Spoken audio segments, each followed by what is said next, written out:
Throw him out, Grant Whitmore said, loud enough for the crystal chandeliers to hear. This meeting is worth $400 million, and I will not have some homeless kid turning it into a spectacle. The words struck the penthouse ballroom like a gavel. Conversation stopped.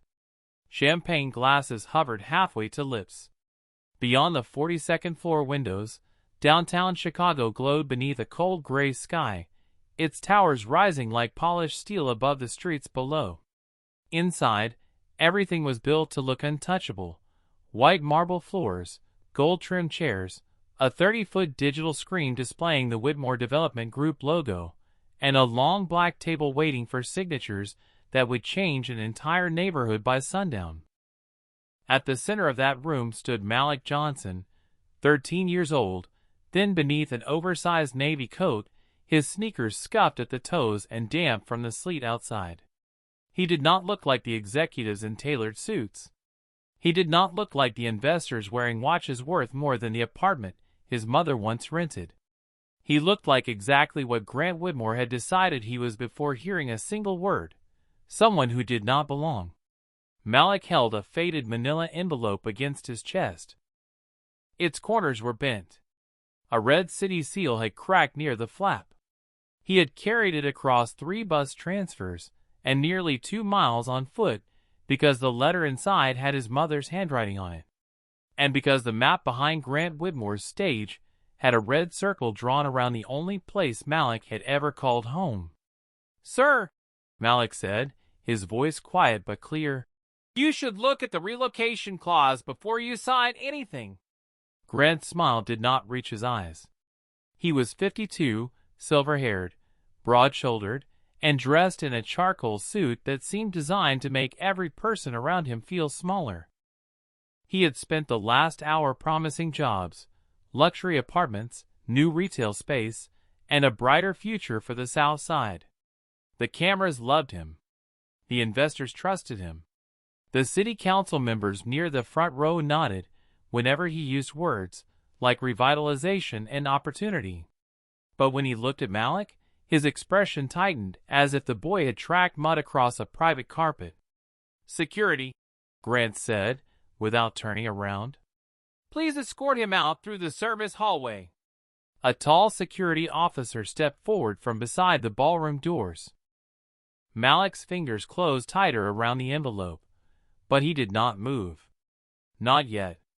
Near the contract table, Evelyn Brooks, a junior attorney with Whitmore Development, looked up sharply.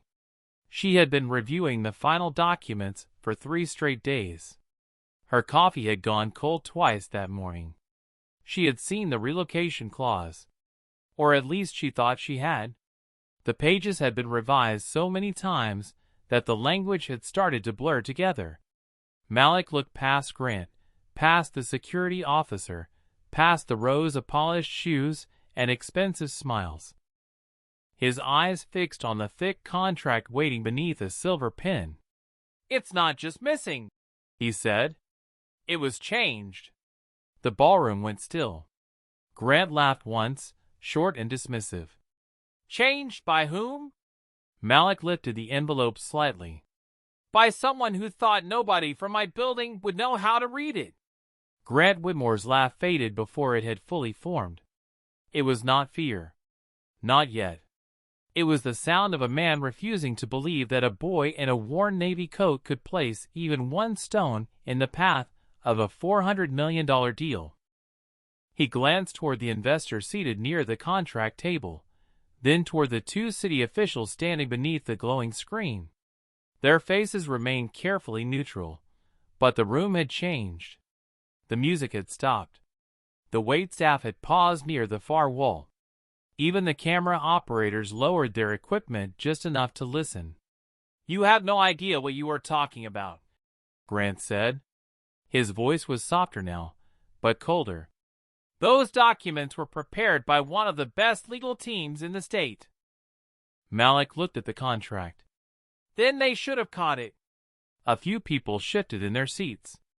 Evelyn Brooks felt a tightness gather in her chest. She had spent the last 3 years proving that she belonged in rooms like this one. She knew the difference between a mistake and a warning. And the boy was not guessing. He was looking at the agreement with the kind of certainty that came from seeing it before. Grant noticed Evelyn watching him. "Evelyn," he said, turning toward her with a patient smile that carried no patience at all. "Would you please explain to this child that development agreements are not something people learn from standing outside buildings?" Evelyn opened her mouth, but Malik spoke first. "My mother did not learn it outside a building," he said. "She learned it in the records office." The words landed quietly. Still, they made Grant's expression shift. Just for a second. Malik pulled the envelope closer to his chest. "Her name was Danielle Johnson. She worked with the tenant council at Lincoln Towers. She kept copies of everything because she said people always lose papers when those papers protect families." The name moved through the room like a faint current. One of the older city officials looked down. A woman from the investment group whispered something to the man beside her. Grant's jaw tightened. Lincoln Towers was the old complex marked in red on the presentation map. 312 apartments. Nearly 900 residents. The same property Whitmore Development planned to clear for glass condos, office space, and a luxury shopping plaza. Grant had called it progress. Malik had called it home. "Your mother was not part of this transaction," Grant said. "And whatever personal grievance you think you have, this is neither the time nor the place." Malik's eyes did not leave him. "She was part of it before you changed the paperwork." The security officer took another step closer, but Evelyn raised one hand. "Wait," she said. Her voice was low, yet it cut through the ballroom. Grant turned slowly. "Excuse me?" Evelyn swallowed. Her pulse was loud in her ears. "I want to see the clause he is referring to." Grant's smile returned, thin as paper. "You have seen every clause." "I have seen the final draft," Evelyn replied. "That does not mean I have seen every version."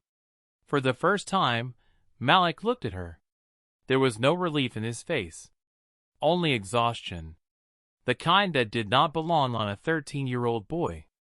He reached into the envelope and removed a folded sheet, yellowed at the edges, covered in notes, written in blue ink.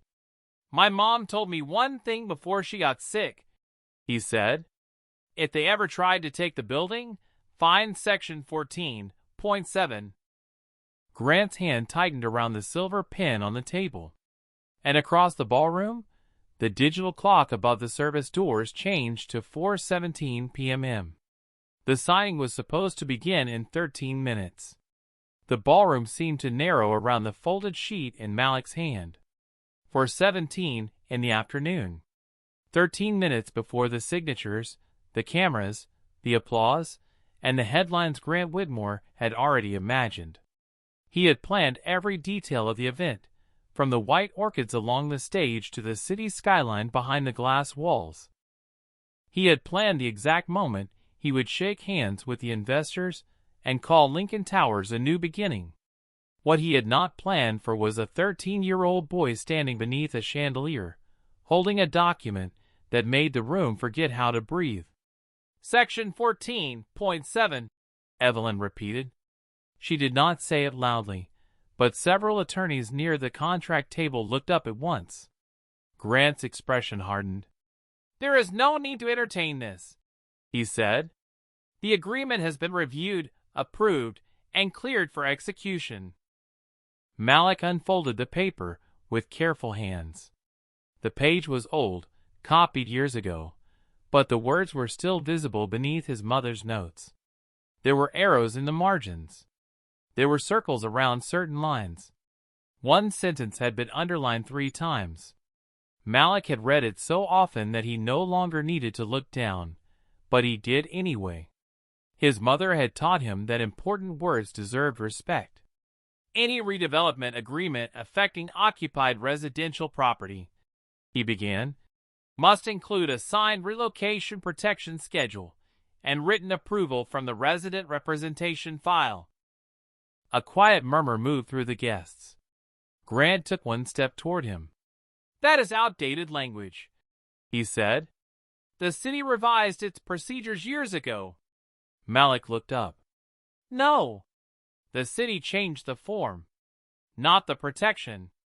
Evelyn's eyes moved to the contract stack. Her fingers hovered above the pages without touching them. She remembered a late-night email from 6 days earlier. A revision request.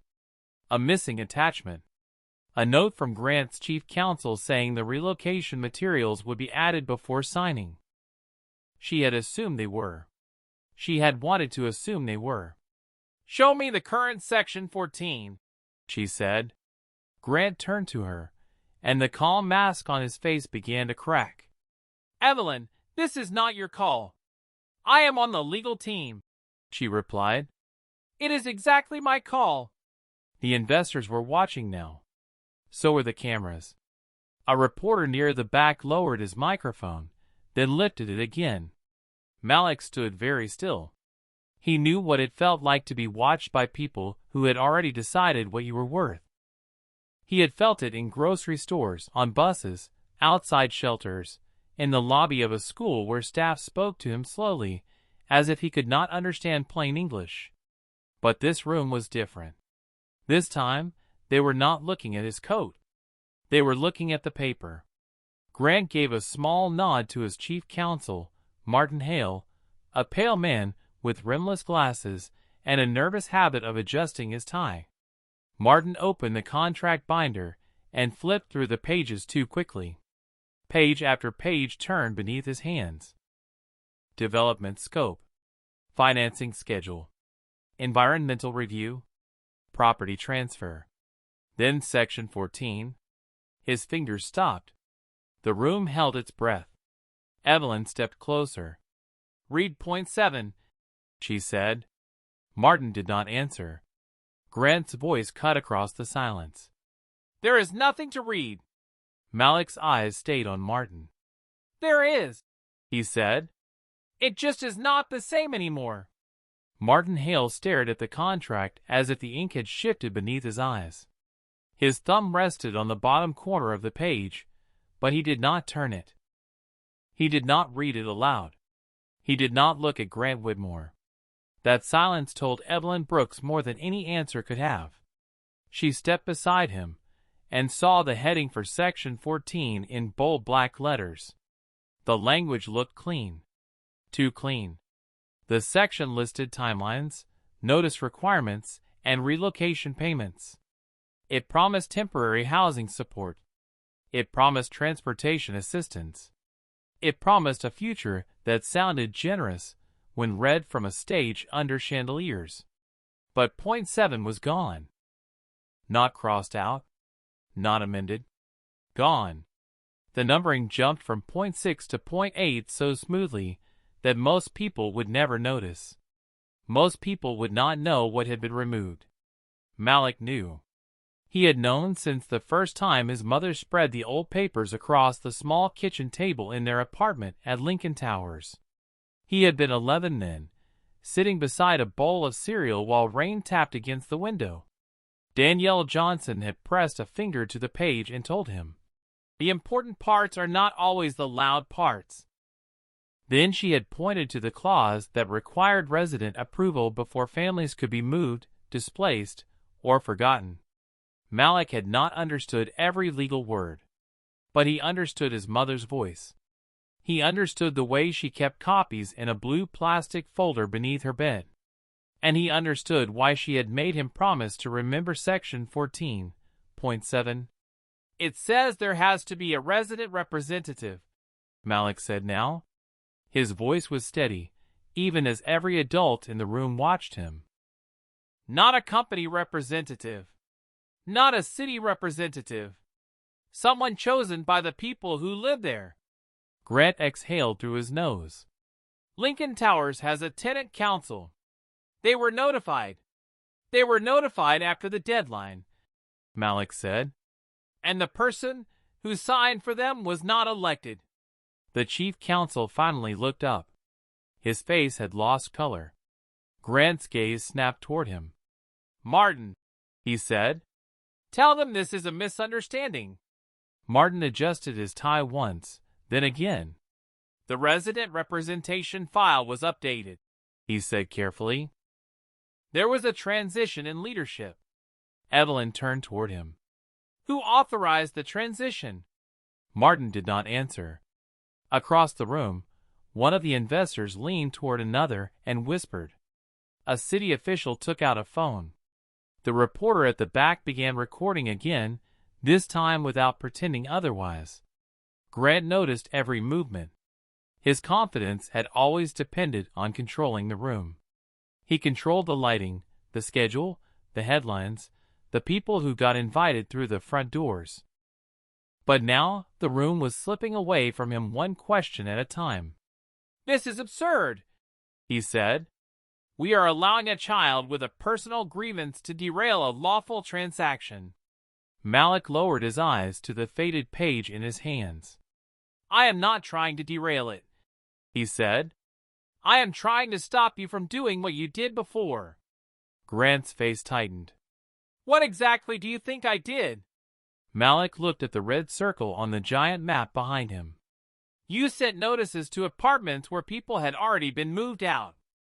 You called empty units proof that nobody lived there. You used my mom's name in your files after she told you she would not sign." The words did not echo. They did not need to. They settled over the ballroom with the weight of something long buried finally reaching the surface. Evelyn looked back at the contract, then at the clock. It was 4:21 p.m. 9 minutes remained before the signing. And for the first time that day, Grant Whitmore looked less like a man preparing to build a future and more like a man trying to keep the past from speaking. Grant Whitmore's face did not change all at once. The shift began at his eyes, where irritation hardened into calculation. Then it moved to his mouth, where the polished smile disappeared. He had spent 20 years learning how to survive difficult rooms.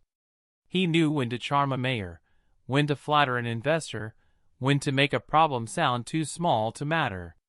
But Malik Johnson was not following any of the rules Grant understood. The boy was not asking for money. He was not crying. He was not trying to impress anyone. He was simply standing there with a page of old paper and the kind of quiet certainty that made powerful people nervous. "You are repeating stories you do not understand," Grant said.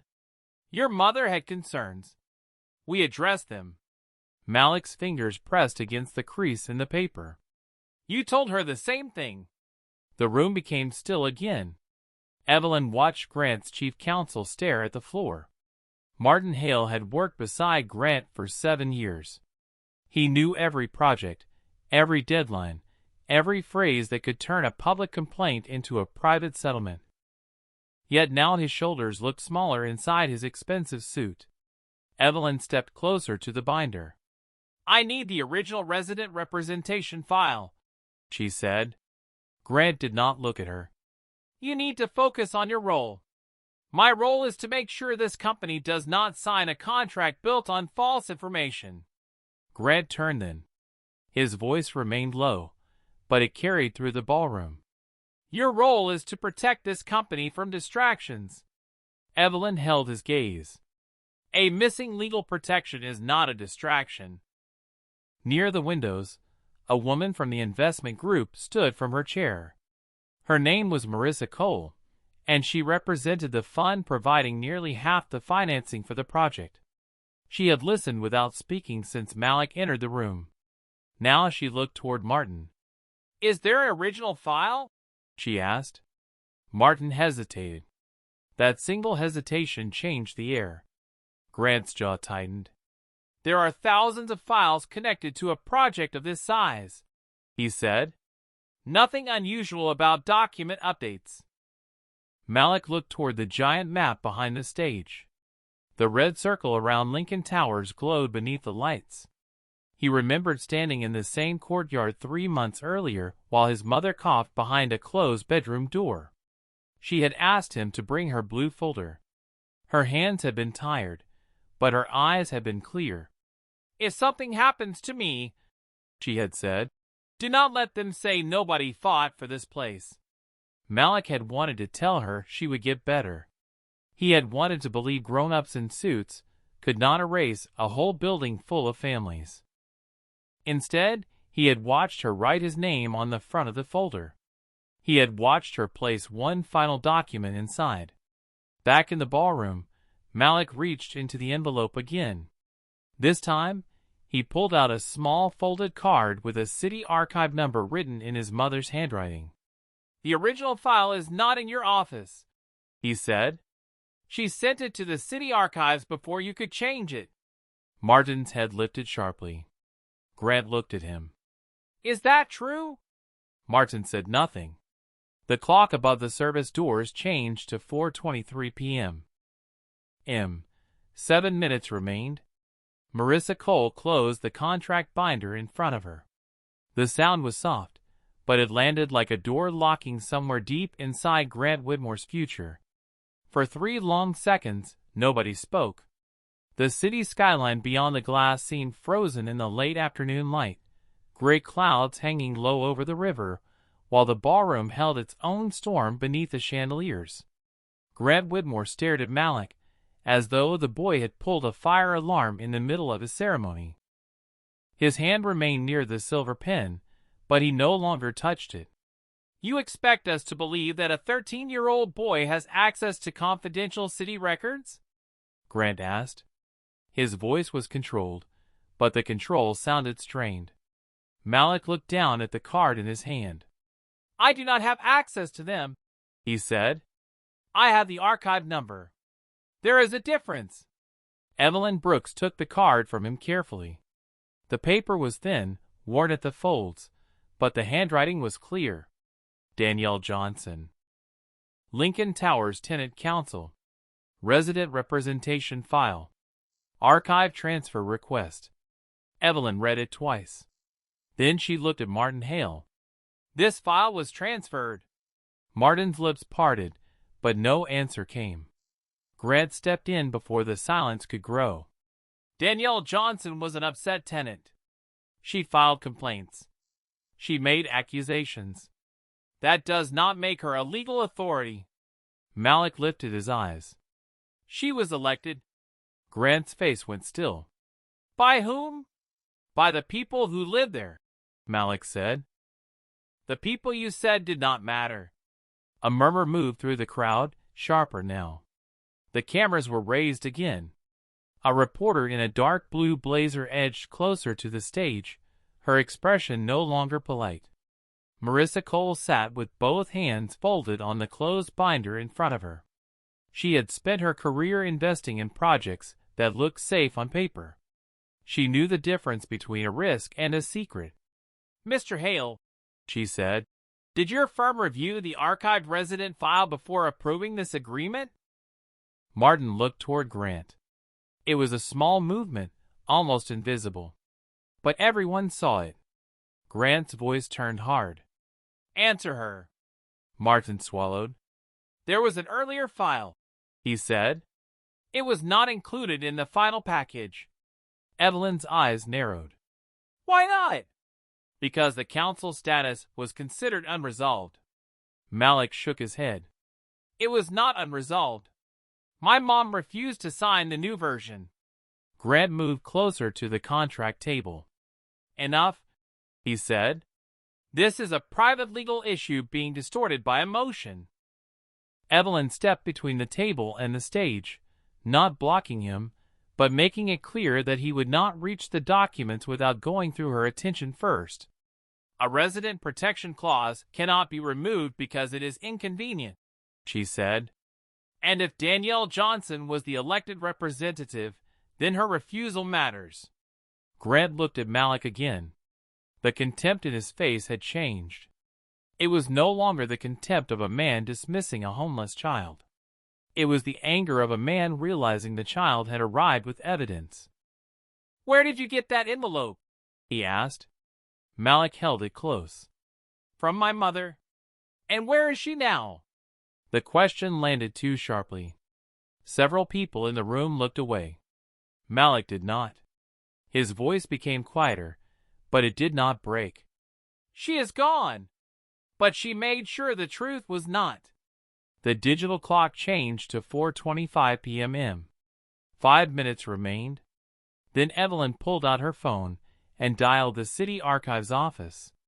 Grant watched her do it, and for the first time all afternoon, he did not tell her to stop. Evelyn held the phone to her ear as the ballroom waited. The call rang once, then twice. Each second seemed to pull tighter around Grant Whitmore's carefully arranged event. 5 minutes remained before the signing, but nobody was looking at the clock anymore. They were looking at Evelyn. They were looking at Malik. They were looking at the man who had told security to remove a boy before asking why he had come. City Archives, Records Verification, a woman answered at last. Evelyn gave her name, her bar number, and the archive transfer code written on Danielle Johnson's card. Her voice stayed professional, but her hand trembled slightly as she read the numbers. Grant turned toward Martin Hale. "In this," he said under his breath. Martin did not move.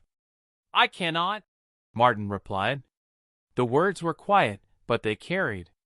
Grant's eyes sharpened. "You work for me." Martin looked at the contract binder, then at Malik's faded envelope. "I work for the law." The silence that followed was different from the others. It was no longer uncertainty. It was the sound of people beginning to choose sides. Malik stood beside Evelyn, small beneath the bright ballroom lights, but no longer invisible. He remembered his mother sitting at the kitchen table with her blue folder open beside a stack of unpaid bills. She had looked tired that night. Not defeated. Just tired.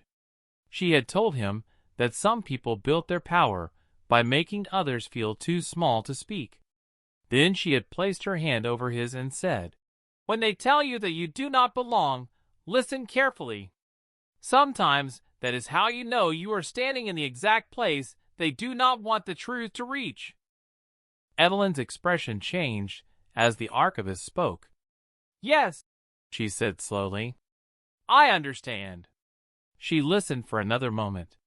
Her eyes moved to the map behind Grant, to the red circle around Lincoln Towers, then back to the contract. "Can you send certified confirmation to my email immediately?" She paused. "And please include the original signature page." Grant took a step forward. "Evelyn, put the phone down." She looked at him. "The city has the file." His face remained still. "That proves nothing." "It proves Danielle Johnson was the elected resident representative," Evelyn said. "It proves she refused the amended relocation schedule. And it proves the city recorded her objection before this final agreement was drafted." Marissa Cole rose from her chair. "Was her signature replaced?" she asked. No one answered. The question hung over the room like a cracked beam. Malik looked at Martin. "My mom told me somebody would try to use her name," he said. "She said if you saw a signature that looked too neat, it was not hers." Her hand shook after her treatment. Martin closed his eyes for a moment. Grant's voice turned sharp. "Do not stand there and let a child make accusations against this company." Malik did not flinch. "I am not accusing you," he said. "I am showing you what you did." The security officer near the doors lowered his hands and stepped back. He had been waiting for instructions all afternoon. Now he looked uncomfortable, as if he finally understood that the wrong person had been treated like a threat. Evelyn's phone buzzed. A new email appeared on the screen. She opened it. Attached was a scanned document bearing the city seal, Danielle Johnson's signature, and a handwritten note across the bottom. No relocation approval without a resident vote. The digital clock changed to 4:27 p.m. 3 minutes remained. Grant Whitmore stared at the screen, and the ballroom watched the color leave his face. The certified document glowed on Evelyn's phone like a match struck in a dark room. Danielle Johnson's signature sat at the bottom of the page, uneven but unmistakable, followed by the words that stopped every conversation in the ballroom. No relocation approval without a resident vote. Beneath it was the city archive stamp, dated 11 months earlier. Grant Whitmore looked at the screen for only a moment before turning away. But it was too late. Marissa Cole had seen it. The city officials had seen it. The reporter had captured it over Evelyn's shoulder. And Malik had seen the exact proof his mother had promised would still exist if anyone cared enough to look. "This document is incomplete," Grant said. His voice was firmer than his face. "A handwritten note does not override the final agreement." Evelyn did not lower the phone. "It does when the final agreement removed the required approval language." Grant stared at her. "You are making a serious mistake." "No," Evelyn said. "I think I am discovering one." The words cut through the ballroom with a calm that made them harder to ignore. Malik stood beside her, his coat still damp at the shoulders, his envelope pressed against his chest. He had imagined this moment differently when he rode the bus downtown. He had imagined people shouting. He had imagined someone calling him a liar. He had imagined being sent back outside before he could finish one sentence. He had not imagined that the room would become so quiet that he could hear the soft hum of the air conditioning above the chandeliers. Grant walked toward the contract table and placed both hands on its polished surface. "Martin," he said, "tell them what the city record actually means." Martin Hale looked exhausted now. Not nervous. Not uncertain. Exhausted, as if he had been carrying something heavy for too long. "It means the project cannot move forward without a valid resident vote," he said. Grant's head turned slowly. "That is not what I asked." "It is the truth," Martin replied. Marissa Cole stepped closer to the table. "And if the vote was never held?" Martin looked at the documents. "Then the agreement is exposed to immediate challenge. The financing could be suspended. The transfer could be blocked." A sharp breath moved through the guests. $400 million had been the number printed on every invitation, every press release, every glossy brochure stacked near the entrance. It had sounded enormous when Grant said it from the stage. Now it sounded fragile. Like glass. Malik looked up at the red circle on the map. Lincoln Towers. His building. The place where Mrs. Harris on the 7th floor made peach cobbler every Sunday. The place where Mr. Rivera fixed broken sinks when management ignored calls. The place where his mother used to tell him that a home was not just walls. It was the people who remembered your name. "You were going to move everybody," Malik said. "You were going to tell them it was too late to fight." Grant's eyes flashed. "You do not understand business." Malik nodded once. "Maybe not. But I understand when somebody is trying to take something." The clock changed to 4:28 p.m. 2 minutes remained. Then a phone on the contract table began to ring. It belonged to Grant. He looked down at the screen, and the name displayed there made his posture stiffen. Whitmore Development Board Chair. No one moved. Grant let it ring once more. Then he answered. Grant lifted the phone to his ear, but he did not say hello right away. He stood at the end of the contract table, with the city shining behind him, and nearly 100 people watching the shape of his confidence change. "This is Grant," he said at last.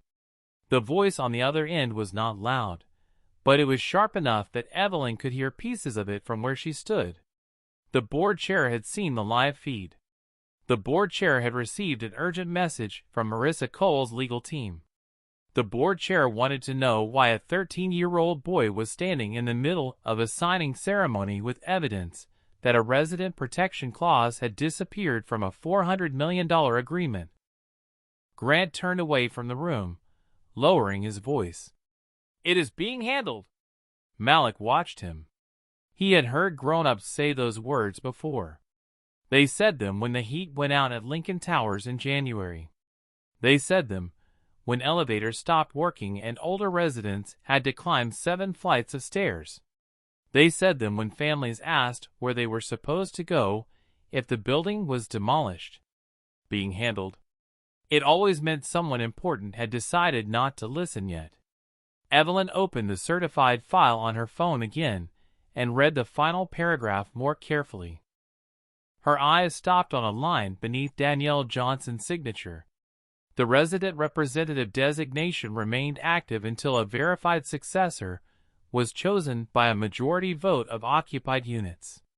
She looked at Malik. "Did your mother ever name a successor?" Malik reached into the envelope and removed one more paper. It was smaller than the others, folded into quarters, and softened at the edges from being carried too long. "She did," he said. Grant turned back at the sound of his voice. "There is no need for this," he said, covering the phone with his hand. "This child has been through enough. Someone should take him somewhere safe." The words sounded concerned, but the room heard what he meant. Remove him. Make the problem disappear. Malik unfolded the paper. His mother's handwriting filled the page. It was not a legal form. It was a letter, dated 3 weeks before she died. Evelyn read the first line silently, then looked up. Danielle named Malik as the custodian of the tenant council records until a resident vote could be held, she said. Grant's expression went blank. Martin Hale stared at the letter. Marissa Cole stepped closer. "Is that legally valid?" Evelyn answered carefully. "It does not make him the elected representative, but it makes him the lawful holder of the records and the notice documents. And it confirms that no successor vote happened." The board chair's voice rose through Grant's phone. He pulled it away from his ear for a second, then brought it back. "I said it is being handled," he repeated, but this time the sentence sounded smaller. Malik looked at him. "My mom knew you would say that," he said. Grant froze. Malik held up the letter. "She wrote that you would act like the paperwork mattered more than people. She said you would call it business." The room did not move. Even the reporter stopped typing. Malik's voice stayed calm, but every word carried the weight of a home, a mother, and a promise that had survived after everything else had been taken away. "She told me to read the one clause you hoped nobody would remember." The clock above the service doors changed to 4:29 p.m. 1 minute remained before the scheduled signing. Then Marissa Cole reached across the table and slid the silver pen away from Grant's hand. Marissa Cole's hand rested over the silver pen for one quiet second before she moved it to the far end of the table. The gesture was simple. No raised voice. No dramatic announcement. But everyone in the ballroom understood what it meant. The signing was over before it began. Grant Whitmore stared at the pen as if it had betrayed him. His phone was still pressed to his ear. The board chair was still speaking, but Grant no longer seemed to hear the words. His eyes moved from Marissa to Evelyn, from Evelyn to Martin, then finally to Malik. The boy stood in the same place where Grant had first seen him as an inconvenience. Same worn coat. Same damp sneakers. Same faded envelope. But nothing about Malik looked small now. "You cannot stop this deal over a letter," Grant said. He spoke to Marissa, but his voice was aimed at the entire room. "A handwritten letter from a grieving family does not erase months of planning, city approvals, and private financing." Marissa did not sit down. "No," she said, "but an active resident protection clause, an unverified successor process, and a potentially altered contract can stop it." Grant's mouth tightened. "Potentially altered?" Evelyn lifted her phone. "The archived record and the final agreement do not match. That requires an immediate review." "A review can happen after signing," Grant said. "The project cannot wait." Martin Hale looked at him with a sadness that had replaced fear. "It has to wait," he said. "If we sign now, we may be signing a document we know is defective." Grant turned sharply toward him. You approve this. Martin's shoulders rose and fell with one slow breath. I approve the version I was given. I did not approve the removal of point 7. The words landed hard. The reporter near the back repeated them quietly into her microphone. The camera operators moved closer. A city official stepped away from the stage and began making a call of his own.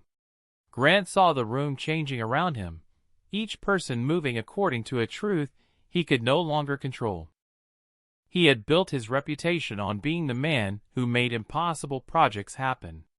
Now the project was unraveling because a boy he had tried to send through a service hallway had remembered one sentence. Malik looked down at his mother's letter. He could see the faint smudge near the bottom where a drop of water had blurred the ink. He had once thought it was rain. Later, he understood it had been a tear. His mother had never wanted him to carry this fight alone. She had wanted the adults to do the right thing before it reached him. But they had not. You said this meeting was worth $400 million, Malik said. Grant looked at him. It is. Malik nodded. Then why was it not worth 5 minutes to listen to the people who live there? No one answered for Grant. The board chair's voice came through the phone again, clearer now. Grant, put me on speaker. Grant did not move. Grant, the voice repeated. This time, Marissa reached over and tapped the speaker button on the phone. The board chair's voice filled the ballroom. Effective immediately, the signing is suspended. Grant Whitmore is to step away from all negotiations pending an independent review of the Lincoln Towers transaction.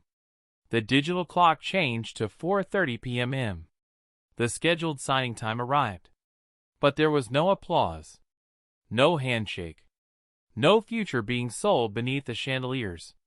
There was only Malik, holding his mother's letter, while the man who had tried to erase him stood silent before the truth. For a moment after the board chair finished speaking, the ballroom did not react. The city lights had begun to come on beyond the windows, one by one, turning the gray Chicago evening into a grid of gold and shadow. Inside, the bright room felt colder than before. Grant Whitmore lowered his phone slowly. He had spent years standing beneath spotlights, cutting ribbons, shaking hands, promising transformation. He knew how to make a room lean toward him. But now every face had turned away. Marissa Cole was speaking quietly with her legal team. The city officials had stepped aside, their expressions tight and unreadable. The reporter was already sending updates to her newsroom. And Martin Hale stood near the contract table with his hands at his sides, looking like a man who had finally stopped pretending that silence was loyalty. Grant looked at Malik. You think you won something today? He asked. His voice was low, stripped of the polished confidence he had worn all afternoon. Malik held his mother's letter against his chest. I did not come here to win, he said. I came here because people are scared. Grant gave a short, bitter laugh. You do not understand what happens when projects like this fail. Jobs disappear. Buildings decay. Investors leave. Malik nodded. Maybe, but you cannot call it helping people if you do not ask them what they need. The words were not loud. They did not need to be. Evelyn felt them settle into the room, reaching farther than the contract ever had. She looked at Malik and saw something she had missed when he first entered. He was not only carrying evidence. He was carrying the voices of hundreds of residents who had been spoken about in meetings but never invited into them. Grant looked toward the giant screen behind the stage. The rendering showed glass towers, rooftop gardens, boutique stores, and people smiling beneath clean blue skies. There was no image of Lincoln Towers as it was. No elderly tenant waiting for an elevator. No family carrying groceries up cracked steps. No child doing homework beside a space heater in winter. The people had been removed from the picture before the first brick was ever moved. The board will review this, Grant said, almost to himself. They will see that I acted in the company's best interest. Martin finally spoke. The company's best interest was never supposed to come before the law. Grant turned toward him. You are going to lecture me now? Martin met his eyes. No. I am going to tell the truth now. A hush passed through the room. Martin stepped closer to the table and placed a thin folder beside the unsigned contract. There were internal emails, he said. Messages about the resident vote. Messages instructing staff to treat the council as inactive before the city confirmed it. Grant's face went still. Do not do this. Martin's voice shook once, then steadied. I should have done it sooner. Marissa looked up from her phone. Send those records to my counsel and to the board, she said. Grant's gaze moved around the ballroom, searching for someone to defend him. No one did. The security officer, who had been told to remove Malik now, stood near the doors with his eyes lowered. Evelyn walked toward Malik and crouched slightly, so she could speak at his level. The review may take time, she said, but the residents will be heard. Malik looked at the map one last time. They need more than a review, he said. They need a real vote. Evelyn nodded. Then that is what we will fight for. Grant stood beneath his own company logo as the words echoed through the ballroom. The deal had not fallen because Malik was powerful in the way Grant understood power. It had fallen because Malik remembered what everyone else had been told to forget. The room began to move again, but not in the way Grant Whitmore had planned. There would be no photographs of silver pens crossing signature lines. No champagne toast. No speech about progress. Instead, lawyers gathered in quiet clusters, phones pressed to their ears, while the giant screen behind the stage continued to display a future that no longer belonged to Grant alone. Marissa Cole's counsel asked for copies of every version of the relocation agreement. The city officials requested the archived tenant council records. Martin Hale sent the internal emails he had kept hidden for too long. Each message left the ballroom like another brick removed from the foundation of Grant's deal. Grant stood near the windows, staring down at the traffic 42 floors below. He had once believed that height meant distance from consequences. From up here, the people on the sidewalk looked like small moving dots. But Malik knew better. A person did not become small just because someone powerful looked down on them. Evelyn stood beside Malik, holding the city archive confirmation in one hand and the final contract in the other. The board is freezing all work connected to Lincoln Towers, she said. No demolition notices. No transfers. No relocation orders. Malik looked at her carefully. For how long? Evelyn did not give him a promise she could not keep. Until the investigation is complete. And until the residents get the vote they were denied. Malik nodded, but his face remained serious. He had learned that good news could still come with waiting. At Lincoln Towers, people had waited for repairs, waited for answers, waited for someone to call them back. But this was different. This time, the waiting had a door open at the end of it. Marissa approached them with her legal team behind her. She looked at Malik before she spoke. Your mother protected something important, she said. I am sorry it took this long for people in this room to listen. Malik looked down at the letter. She wanted people to listen before it was too late. Marissa nodded. Then we will make sure it is not too late. Across the ballroom, Grant ended another phone call. His shoulders had lost their rigid certainty. The board had instructed him to surrender his access to the project files and leave the negotiations to an independent committee. He looked toward Malik one final time. You have no idea what you have caused, he said. Malik met his eyes. I know what you almost caused. Grant had no answer. The security officer near the door shifted aside, opening a clear path through the ballroom. Hours earlier, he had been prepared to lead Malik out through a service hallway. Now he stood respectfully out of the boy's way. Malik did not smile. He did not celebrate. He simply walked toward the contract table, where the unsigned agreement lay beneath the bright lights. He placed his mother's letter beside it. The paper was worn, the ink was faded, and the edges were soft from being carried close. But it held more weight than the stack of polished documents beside it. Evelyn looked at the letter, then at Malik. "What do you want the first meeting to be about?" she asked. Malik looked toward the red circle on the map. "Ask the residents what they want to save," he said, "not what they are willing to lose." And in that ballroom, where Grant Whitmore had tried to turn a neighborhood into a number, the first real plan for Lincoln Towers finally began. By the time Malik Johnson stepped out of the penthouse ballroom, the first lights of evening had settled over Chicago. The hallway outside was quiet, lined with framed photographs of Grant Whitmore shaking hands with mayors, investors, and men who had once believed his name meant certainty. Malik passed each picture without looking at it for long. He had spent enough of his life watching powerful people smile while families waited for answers. Evelyn Brooks walked beside him, carrying a folder of emergency documents and the city archive confirmation. She had already arranged for a public resident meeting at Lincoln Towers within 48 hours. The board had agreed to independent oversight. Marissa Cole's fund had paused every dollar connected to the project until the residents were heard. It was not a perfect ending. Malik knew that. The elevators at Lincoln Towers might still break. The heat might still fail on cold nights. Families would still worry about rent, repairs, and what came next.